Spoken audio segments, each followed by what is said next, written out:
Assalamualaikum warahmatullahi wabarakatuh.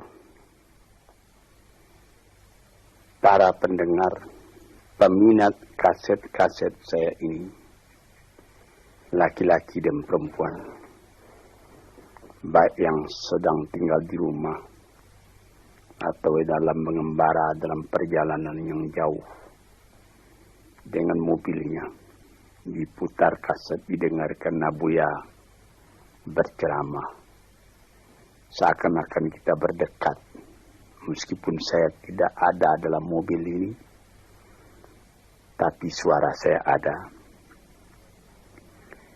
Yang akan saya bicarakan pada hari ini ialah tentang mensyukuri nikmat Allah Subhanahu wa Ta'ala. Tuhan bersabda di dalam Al-Quran, la in syakartum la azidannakum wa la in kafartum inna azabi la syadid. Sesungguhnya jika kamu syukuri yang nikmat yang diberikan Allah kepadamu, niscaya nikmat itu akan ditambah lagi oleh Tuhan.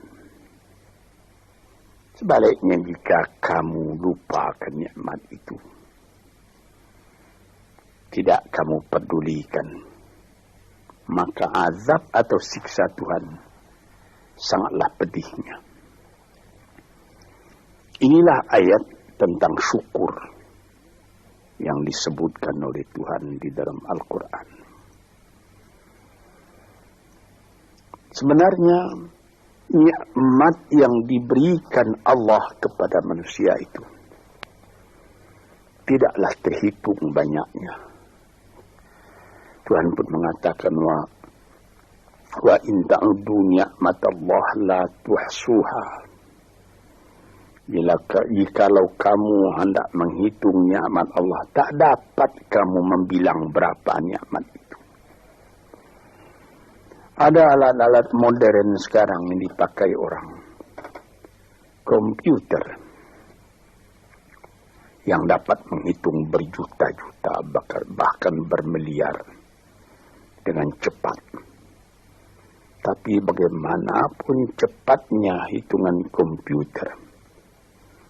komputernya nanti sudah rusak dan nikmat Allah belum juga semua dapat dituliskan. Apa yang kita syukuri? Apabila kita mengenalkan nikmat Tuhan itu, kita menjadi kaya dalam batin. Kita tidak jadi murung dalam hidup. Sejak dari matahari yang terbit di waktu pagi, terbenam di waktu sore, di waktu senja, lalu berganti dengan malam, dan apabila malam sudah datang, bintang-bintang pun berkelap-kelip di langit.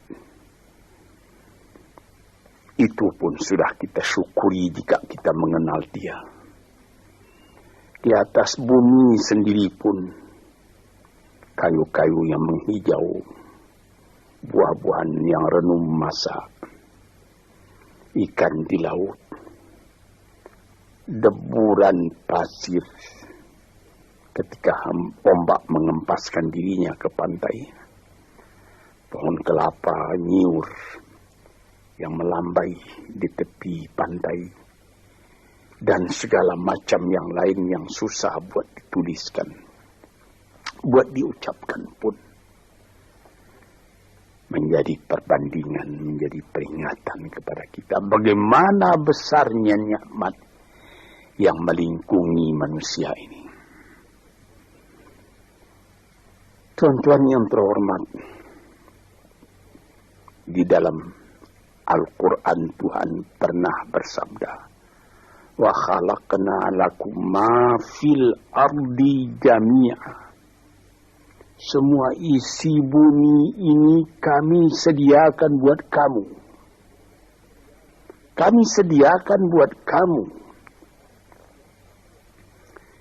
Sehingga apabila kita melihat ke laut, lihat ombak itu berdebur ke pantai, lalu kelihatan dari jauh perahu nelayan menyusur ombak dan gelombang mencari ikan Untuk siapa ikan yang dicarinya itu? Untuk kita makan. Apabila kita lihat padi menguning di sawah, kita tanamkan padi itu. Untuk siapa buahnya? Untuk kita makan. Pisang yang tumbuh di pekarangan rumah kita, untuk kita makan. Malahan kalau kita lihat binatang-binatang berkaki 4, kambing, sapi, kerbau. Hei kambing, hei sapi, hei kerbau, mengapa kamu gemuk? Mengapa kamu jadi besar? Kami disediakan buat kamu. Buat kamu. Payahlah menghitungnya. Sampai kepada buah-buahan yang ada, mangga, rambutan, durian, makanan-makanan yang lain-lain, lazat dimakan oleh manusia. Kalau sekiranya kita tanyai dan mereka dapat menjawab, tentu jawabnya akan sama semua buat kamu. Inilah nikmat oleh Allah Subhanahu wa taala. Wa sakhkhara lakum ma fil ardi, dan segala isi bumi ini disediakan buat kamu. Di sini kita merasa dalam hati syukur. Allah Ta'ala pun beri peringatan kepada kita. Walaqad karramna bani Adam wa hamalnahum fil barri wal bahri wa razaqnahum minat tayyibat wa faddalnahum ala katsirin mimman khalaqna tafdila. 4. Katanya, hai anak Adam, kami muliakan kamu di muka bumi ini. Kami angkat kamu di laut dan di darat. Di laut dengan kapal, di darat dengan kendaraan. Malah sampai sekarang di udara diangkat manusia. Dan diberikan rezeki. Padi menguning, buah-buahan. Yang manis-manisnya pun bermacam kemanisan. Dan diberikan lagi peringatan bahwa dari binatang yang lain, manusia lebih utama. Dijadikan Allah Ta'ala bermacam-macam binatang, bermacam-macam margastawa yang ada di muka bumi ini. Manusia juga yang lebih tinggi daripada semuanya. Dan sebagai patri daripada segala nikmat yang ada itu diutus Tuhan pula, utusan-utusannya terdiri daripada bangsa manusia sendiri. Nabi-nabi dan rasul-rasul sejak dari zaman Nabi Adam, Nuh, Idris, Hud, Salih, Ishaq, Yakub, Yusuf, Daud, Sulaiman, Zakaria, Yahya, Isa, Musa, dan lain-lain. Harun, dan lain-lain. Sampai kepada Nabi Muhammad SAW. Tanda cinta manusia itu sempurna kepada manusia. Cinta Allah kepada manusia itu sempurna. Dikirim manusia sendiri buat menyampaikan. Bagaimana manusia tadi supaya selamat dalam kehidupannya. Dan diberi peringatan kepada manusia bahwa hidup itu bukan sekedar yang sekarang saja. Sesudah hidup yang sekarang ada lagi hidup yang lain. Hidup yang akan datang yang lebih kekal daripada hidup yang sekarang. Hidup yang sekarang ini disebut al-hayatul faniyah. Hidup yang fana. Kelihatan sebentar, kemudian hilang. Sesudah hilang tak kembali lagi. Tapi nanti disambut dengan al-hayatul baqiyah. Hidup yang kekal. Disitulah kehidupan yang sejati. Kita kembali kepada yang tadi. Mengenal hidup yang seperti ini saja sudah patut disyukuri. Kalau kita tidak mengenal hakikat dari kehidupan itu, apalah obah kita dengan binatang. Tuhan pernah bersabda dalam Al-Quran. Dia katakan, walaqad zara'na li jahannama katsiran minal jinni wal insi lahum qulubun la yafqahuna biha wa lahum adhanun la yasma'una biha wa lahum a'yunun la yubsiruna biha wa lahum adhanun la yasma'una biha ulaika kal an'am bal hum adall wa ulaika humul ghafilun. Akan kami lemparkan kepada neraka kesengsaraan, api neraka jahanam. Manusia, dia berhati tapi tidak memperhatikan, dia bermata tak melihat, dia berkuping tak mendengar. Apalah ubahnya manusia yang demikian itu dengan binatang? Bahkan lebih lagi sesatnya dari binatang. Sebab binatang kalau dia tidak berpakaian, tidak ada orang menyalahkan. Tidak ada kata salah, kata benar dan salah pada binatang. Sebab itu maka manusia yang tidak mempergunakan hatinya, matanya, telinganya, lebih hina dari binatang. Dan mereka itulah orang yang lalai, tak memperhatikan hakikat dari kehidupan itu. Maka tanda syukur kita kepada Allah, kenallah dirimu dan kenallah hidupmu. Dari mana engkau datang? Di mana engkau sekarang? Kemana engkau pergi lagi sesudah ini? Kambing, sapi, kerbau tidak membicarakan ini. Dia cuma memikirkan makan. Manusia disuruh memikirkan ini. Taruhlah manusia itu tidak ada nabi, tidak ada utusan dari Allah datang. Akalnya sendiri pun di dalam kehidupan itu hendak mencari juga jalan yang baik, hendak menjauhi juga jalan yang buruk. Tak ada orang yang menyukai yang buruk dalam hidupnya. Walaupun orang yang telah terlanjur berbuat buruk sekalipun dia menyesali karena dia tidak dapat menahan dirinya.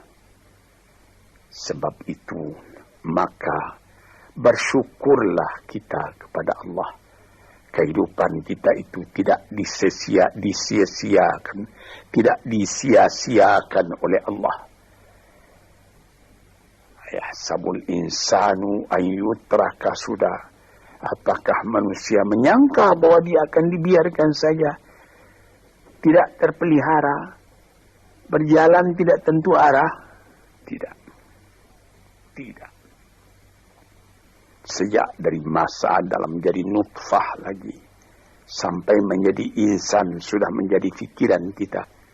Bagaimana keindahan Allah menjadikan kita. Nah, sebab itu maka dikatakan, bersyukurlah, syukurilah nikmat Allah itu. Sekarang timbul pertanyaan, bagaimana yang dimaksud dengan syukur itu? Saya pertalikan sedikit dengan falsafah. Sokrates apabila dia mempelajari keadaan alam, sesudah melihat keadaan alam ini, dia pun mempunyai iman bahwa ada yang menciptakan alam, yaitu Tuhan. Dia bersyukur.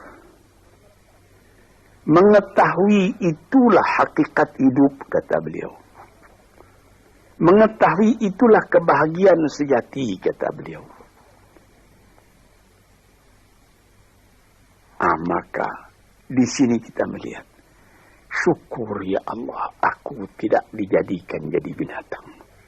Syukur ya Allah, aku tidak jadikan manusia yang sia-sia. Syukur ya Allah, aku terjadi dalam keadaan seperti ini.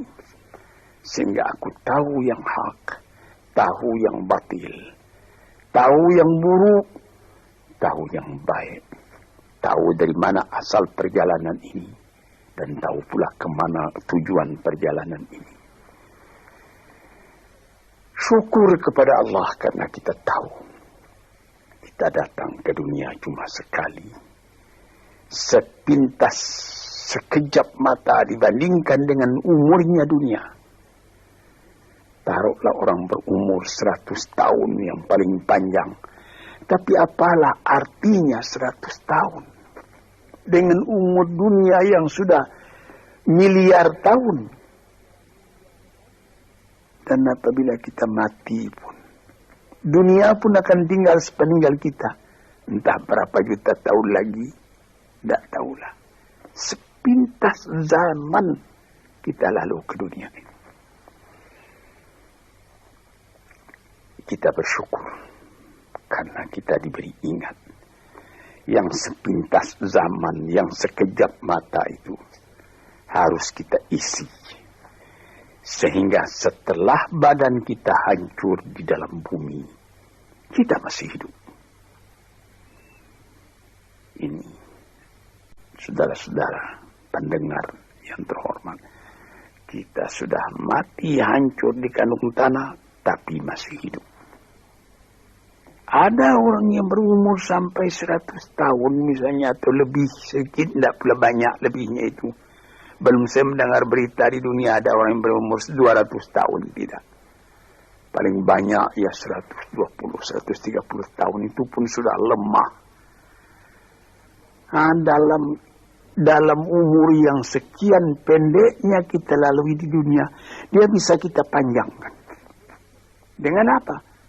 Dengan sebutan, dengan amal, dengan bekas tangan, dengan iman dan amal saleh, sesuai dengan apa yang disebut di dalam pantun Melayu, Pulau Pandan jauh di tengah, di balik pulau angsa dua, hancur badan di kandung tanah, budi yang baik terkenang jua. Ada juga satu syair daripada Syauqi Bai, penyair Arab Mesir yang terkenal. Ihfaz li nafsika qabla mautika zikraha, fadzikru lil insani umrun thani. Sebelum engkau mati, peliharalah sebutan dirimu yang akan dikenang orang daripada dirimu. Karena kenangan atas ketika hidup yang dulu itu adalah umur yang kedua kali bagi manusia. Banyak orang yang setelah dimasukkan ke dalam kubur, masuk, sudah ditimbun kubur tadi, orang pun pulang ke rumah. Sebutan orang tadi keluar dari kuburnya. Tiap hari dia keluar. 1 tahun, 2 tahun, 10 tahun, 100 tahun. Malah ada yang beribu tahun. Nabi kita Muhammad SAW umurnya cuma 64 tahun. Tapi beliau sampai sekarang sudah 1400 tahun. Masih seperti kemarin saja hidup beliau itu menjadi sebutan siang malam. Nah, inilah maksudnya yang dikatakan orang yang sesudah mati dia hidup kembali lebih panjang umurnya. 64 tahun dibandingkan dengan 1400 tahun. Dan selama azan masih kedengaran di puncak menara, entah ratusan ribu tahun lagi, itu nama akan tetap hidup. Nah, ini yang kita syukuri kepada Tuhan. Sebaliknya, setelah kita sebutkan bagaimana syukur atas nikmat yang diberikan Allah, sebaliknya ada orang yang tidak berterima kasih sedikit juga kepada Tuhan, melainkan mengomel terus bagaimanapun banyaknya nikmat yang dia terima. Maka pada ujung ayat tadi dikatakan, wala in kafartum inna azabi la syadid. Kalau kamu masih mengingkari nikmat Tuhan itu, maka siksaan Tuhan amatlah pedihnya kepada dirimu. Memang banyak sekali manusia Sudah ada nikmat datang, dia tidak memperdulikan nikmat itu, dia masih mengomel saja. Kita misalkan, ada seorang perempuan bertandang ke rumah sahabatnya perempuan yang lain. Sesampai di rumah tadi dilihatnya, senang dia melihat bagaimana keadaan rumah itu. Dilihatnya ada televisi terletak, ada radio, ada sice, kursi-kursi bagus, ada lagi perhiasan-perhiasan yang lain. Tanda dia bergembira, dia bilang, syukur saudara atau saudari, ada radionya nih, ada televisinya ini, ada lagi sicenya, model betul ini. Furniture di mana ini yang menyediakan? Disambutnya, televisinya sudah model, ketinggalan model ini 10 tahun yang lalu. Radionya sudah bahula ini. Sicenya juga begitu. Ada yang model sekarang, yang model baru. Saya sudah ketinggalan zaman ini. Ini misalnya. Nikmat yang telah ada itu tidak disyukurinya, melainkan diomelinya. Ini banyak manusia yang seperti ini. Sebagaimana pernah saya katakan dalam kaset ini, inilah orang yang wa nafsin wa min nafsin la tashbah. Jiwa yang tidak pernah merasa kenyang, tamak terus. Orang seperti ini kalau dia ditimpa oleh kesusahan, akan seperti cacing kena panas orang seperti itu. Sebab dia tidak pernah bersyukur kepada Tuhan. Dapat percobaan sedikit, sudah gelisah. Sudah seperti terbakar dirinya. Dia tidak akan merasakan nikmat hidup, walaupun bertimpa nikmat dalam rumahnya, dia tidak akan merasakan nikmat hidup. Inilah orang yang pada penglihatan orang lain dia kaya, tetapi dialah orang yang paling miskin. Sebab disebutkan oleh ahli-ahli falsafat, siapa orang yang miskin di dunia ini? Orang yang terlalu banyak kehendaknya, itu orang yang miskin. Siapa orang yang kaya di dunia ini, yang merasa cukup dengan apa yang ada. Dia bersyukur atas yang ada. Bukan berarti dia menolak yang tidak ada. Kalau ada, syukur. Kalau belum ada, sabar. Jadi, syukur itu ada imbangan, yaitu sabar dan syukur. Syukur ketika nikmat datang, sabar seketika nikmat pergi atau hilang atau rusak. Sebab apabila sabar, itu pikiran tenang menyebabkan ada lagi inspirasi baru yang akan datang. Tetapi kalau dapat sedikit cobaan sudah gelisah, maka kita mengkafiri, tidak mensyukuri nikmat yang ada.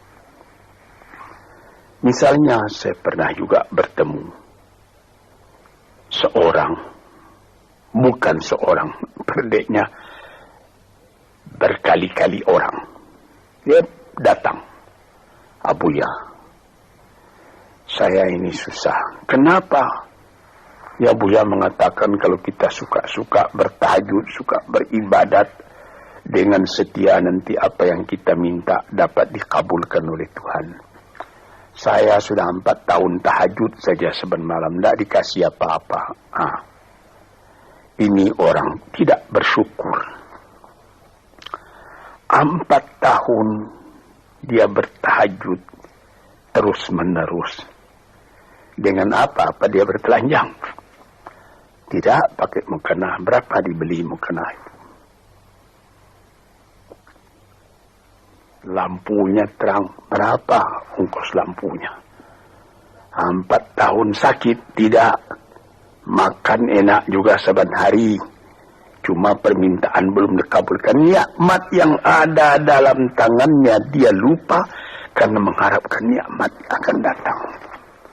Inilah orang. Wa ila in kafartum inna azabi lasyadid. Kalau kamu lupa kepada nikmatku, azabmu yang akan kamu derita lebih sakit lagi. Misalnya tadi itu, saya sudah bertahajud sekian tahun, tapi permintaan saya tidak dikabulkan. Berfikirlah sedikit. Itu namanya perkataan kan kurang sopan kepada Tuhan. Seakan-akan kita yang menentukan. Tuhan, mari sini. Kasih saya. Seperti begitu kita kepada Tuhan. Padahal bukan karena mengharapkan diberi apa-apa itu yang menjadi pokok. Kita sebagai hamba Allah dihidupkan di dunia ini buat apa? Di dalam Quran dikatakan ma khalaqtul jinna wal insa illa liya'budun. Tidaklah aku jadikan jin dan manusia melainkan untuk beribadat kepadaku. Jadi artinya bukan 4 tahun. Selama hidup hendaknya kita beribadat kepada Tuhan. Bukan mengharapkan apa-apa karena yang ada ini sudah harapan kita. Yang ada disyukuri. Ini satu contoh. Saya ingatkan. Apa maksudnya? Inna azabi lasyadid. Orang yang lupa kepada nikmat Allah, nikmatnya Allah dia lupakan, dia tidak bersyukur, siksaan datang. Siksaan apa? Gelisah hatinya selalu. Itu siksaan, itu gelisah. Sudah dapat mobil. Apa merek mobil? Mereknya Holden. Iya, tapi baru dipakainya 2-3 hari. Iya, tapi sekarang ada lagi ini Holden. Mau pakai Mercedes-Benz. Pakai apa lagi? BMW, Volvo, macam-macam. Macam-macam pikirannya itu sudah siksaan buat dia. Padahal bukan pula dilarang mencita-cita yang baru itu. Bukan dilarang. Tapi berpikirlah dengan wajar yang akan datang disyukuri. Yang telah ada ini lebih disyukuri lagi. Orang gelisah karena mengharapkan yang baru. Dia lupa keadaan kekayaan yang ada pada dirinya sendiri. Cobalah. Kita kaya. Mobil ada. Rumah besar. Ini cukup. Tapi badan sakit. Bagaimana? Saya teringat salah seorang sahabat saya telah meninggal. Itu terkenal orang kaya besar. Bapak Rahman Tamin. Dia di rumah sakit. Dia ketika itu baru saja membuka pabrik tekstil di Surabaya. Jadi, bukan main lah dia terkenal. Jadi ketika dia sakit, saya pergi melihat dia. Sekarang saya mengerti, katanya. Apalah arti kekayaan saya yang banyak itu, katanya. Yang penting sekarang ini bagi saya sehat. Ini perkataan dari seorang mukmin yang mengetahui berapa nikmat Allah. Tapi nikmat yang paling besar itu kesehatan, bukan kekayaan. Dia berdoa kepada Tuhan, dia beribadat. Dia minta, ya Allah, sehatkanlah badanku atau tetapkanlah imanku. Ini saya pernah melihat. Di sini kita melihat bahwa kesehatan badan adalah kekayaan yang tidak ada nilainya. Walaupun engkau tidak mempunyai banyak kekayaan, tapi badanmu sehat, kekayaan berjuta-juta itu. Engkau tidak banyak kekayaan, tetapi engkau makan enak. Pernah saya juga berjalan-jalan dengan seorang teman orang kaya, naik mobil lalu di dekat sawah, orang-orang bekerja sawah. Ketika itu hari kira-kira pukul 12.30 hari, saya melihat bagaimana sesudah membajak sawahnya, orang yang punya sawah tadi makan. Dibawakan oleh istrinya dari kampung. Di dalam besek nasi yang akan dimakan oleh suaminya, dimakan oleh suaminya itu. Sehingga kawan saya yang punya mobil tadi, menjadi dalam hatinya itu seakan-akan iri. Saya yang tinggal di gedung besar, di rumah besar, mempunyai mobil beginian, tidak merasa enak makan seperti itu. Coba Tuhan, berapa nikmat Allah. Maka itu kita kembali kepada pangkal kaji tadi. Wa in syakartum la azidannakum. Apa nikmat yang telah diberikan oleh Allah Ta'ala, syukurilah. Apabila itu engkau syukuri, badanmu sehat, hatimu senang, dadamu lapang. Dalam hal itu insya Allah Tuhan memberikan lagi tambahan nikmat itu. Wala in kafartum, tetapi jikalau engkau lupakan nikmat itu, itu namanya sama dengan kafir. Melupakan nikmat itu sama kafir. Sebab kafir itu ada namanya kafir inad, kafir juhud, kafir nikmat. Kafir inad artinya keras kepala. Kafir juhud, ingkar, tak mau percaya. Kafir nikmat, nikmat Tuhan telah datang, lupa nikmat itu. Itu juga termasuk kafir namanya. Kalau kita lupakan nikmat itu, maka kita sudah meracun diri sendiri. Makan tidak enak lagi. Mengapa? Ya habis. Rumah sewa saya sudah 40 pintu banyaknya. Tapi yang di sana tidak dibayar orang, di sana itu hampir terbakar rusak. Jadi berapa? Ada 2 rumah. Jadi yang 30 bagaimana? Lupa itu. Inilah beberapa contoh daripada orang yang memungkiri nikmat Allah. Itu juga merubah kepada rupa muka kita. Orang yang selalu tidak puas, walaupun dia punya kekayaan sudah berlimpah-limpah, tapi rasa syukurnya tidak ada, makannya pun tidak enak. Di dalam rumah tangganya pun dia menjadi selalu berungutan saja. Ketika mula-mula datang sesudah penyerahan kedaulatan pada tahun 50 datang ke Jakarta, suami istri hidup dengan sederhana, makan enak, tertawa pagi, tertawa sore, apa yang ada dimakan yang tidak sabar. Kemudian berlimpah-limpah rezeki. Rezeki datang, mulai lalai daripada Tuhan. Mulai lupa kepada nikmat. Lama-lama tidak mensyukuri nikmat. Timbul berkelahi dalam rumah. Si laki-laki tadi melihat lagi ada perempuan yang lebih muda. Dia mau kawin lagi, ribut lagi dengan yang tua, macam-macam. Nampak sebagaimana saya katakan tadi, nampak oleh orang luar, orang ini senang ini. Tapi di dalam rumahnya sendiri neraka, dibikinnya sendiri neraka itu karena dia tidak mensyukuri nikmat. Dia bikin sendiri neraka itu sebab dia tidak sabar ketika percobaan datang. Di sinilah tuan-tuan pendengar kaset yang saya cintai. Saya katakan di dalam agama kita disuruh qanaah. Apa? Menyambut dengan kedua belah tangan nikmat yang diberikan Allah, kecil atau besar, Yang penting nilainya. Nilai nikmat itu ialah apabila kita terima dengan syukur. Dan kalau percobaan datang, kita tabahkan hati, kita sabar. Percobaan itu banyak. Harta, berniaga rugi,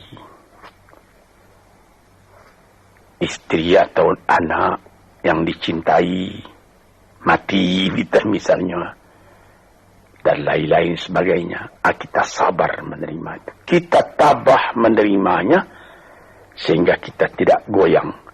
Ketika nikmat datang, kita syukur, jadi kita tidak sombong. Ketika percobaan datang, kita sabar, jadi kita tidak bingung. Kita punya hidup selalu tenang.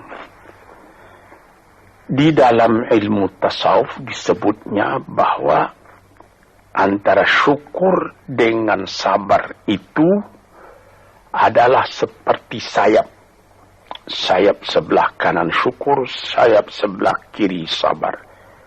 Kalau patah salah satu dari dua sayap itu, kita jatuh, tidak bisa kuat lagi. Jadi sebagaimana kapal terbang juga mempunyai dua sayap. Kalau patah satu, lebih baik lekas berhenti, jangan berlayar lagi, nanti bahaya besar jatuh, membawa jatuh kita. Para pendengar, disinilah yang jadi tiang dari kehidupan kita sehingga menjadi kita normal. Sebagaimana pernah juga saya katakan, kerusakan atau seperti radio korsleting yang terjadi antara sabar dan syukur ini bisa jadi penyakit. Mulanya penyakit batin, kemudian menjadi penyakit badan. Ada orang, itu saya pernah mengatakan tempoh hari ini dalam salah satu kuliah di kaset ini, psikosomatik. Dilihat penyakit, diperiksa, dianalisa oleh dokter. Asalnya dari kecewa. Ada orang, anaknya menyakitkan hatinya, karena anak itu juga jadi fitnah dalam kehidupan. Diharap akan begini, rupanya jadi begitu. Diharap akan taat, rupanya maksiat. Lama-lama dipendam penyakit itu dalam hati, berubah kepada badan sendiri. Kadang-kadang sakit jantung, kadang-kadang eksim, kadang-kadang kudis. Ajaib. Rupanya perjalanan darah diganggu oleh tekanan jiwa. Tekanan jiwa mengganggu tekanan jantung mengganggu tekanan darah menjadikan penyakit basil pada badan. Sebab itu maka dikatakan, barang siapa waman a'rada an dzikri fa innalahu ma'isyatan dhanka. Barang siapa yang menolak peringatanku, dia punya hidup nanti akan sengsara. Sengsara jadi penyakit. Fi qulubihim maradun fazadahumullahu marada. Dalam hatinya ada penyakit, ditambah lagi oleh Tuhan dengan penyakit lain. Diperiksa oleh dokter. Badanmu tidak sakit, ini pikiranmu yang sakit. Macam-macam. Disinilah saudara-saudara yang terhormat. Maka syukur itu adalah satu nikmat yang kita sendiri mengusahakan supaya terjadi pada diri kita sendiri. Dan gelisah itu adalah laknat yang kita tumbuhkan sendiri. Sebagaimana pepatah orang Melayu, makan hati, berulam jantung. Hatinya sendiri dia makan, jantungnya sendiri diambil ulam, akhirnya kurus kering, pikiran pun jadi tertumbuk, cahaya mata pun menjadi muram, hati gelisah, kepercayaan kepada Allah tidak ada lagi, kepada hidup pun tidak ada lagi. Na'udzubillahi min dzalik. Para pendengar, peminat kaset-kaset ini, saya serukan, gembirakan hati, kuatkan iman kepada Allah, syukuri segala nikmat, sabar kalau datang percobaan. Insya Allah kita akan tetap teguh hidup, selamat dunia dan akhirat. Sekian saja dulu. InsyaAllah lain hari kita sambung lagi. Assalamualaikum warahmatullahi wabarakatuh.